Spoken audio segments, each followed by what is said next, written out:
আসসালামু আলাইকুম, সবাই কেমন আছেন? আমি আলহামদুলিল্লাহ ভালো আছি। এই তো কিছু বাজার করা হলো। এই নয়হাট গিয়েছিলাম ব্যাংকে।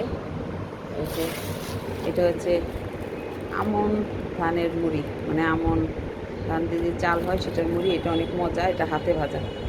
আমি এটা অনেক পছন্দ করি। একটু দাম বেশি হলেও আমি এটাই খাই, এটা মজা বেশি। আর যেটা মেশিনে ভাজা বলে ফুসফুসা, ওটা আমার ভালো লাগে না। তো এটা নিয়ে আসলাম হাফ কেজি। আর এই হচ্ছে দেশি শশা। শশা তো আমার প্রতিদিনই লাগে। শশা নিয়ে আসছি, দেশি শশা। আর আমি এই বেগুনটাই খাই, এই বেগুনটা মজা। কালো বেগুন যেটা লম্বাটা পছন্দ করি না, ওটা আমার কাছে অ্যালার্জি অ্যালার্জি লাগে। আমার এইটাই ভালো লাগে। এটা তরকারি হোক, ভর্তা হোক, ভাজা হোক, সব কিছু মজা। নিয়ে আসছি ঢ্যাঁড়স, এটা আমার অনেক পছন্দের। ঢ্যাঁড়স নিয়ে আসছি অনেকগুলো, 1 কেজি নিয়ে আসছি।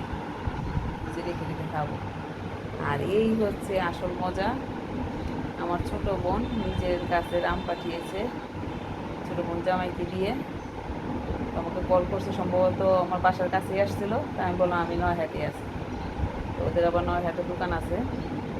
তো বললো ঠিক আছে আপা, তাহলে এখানে আসেন, এখান থেকে নিয়ে যান। আগেও দিয়েছে একদিন।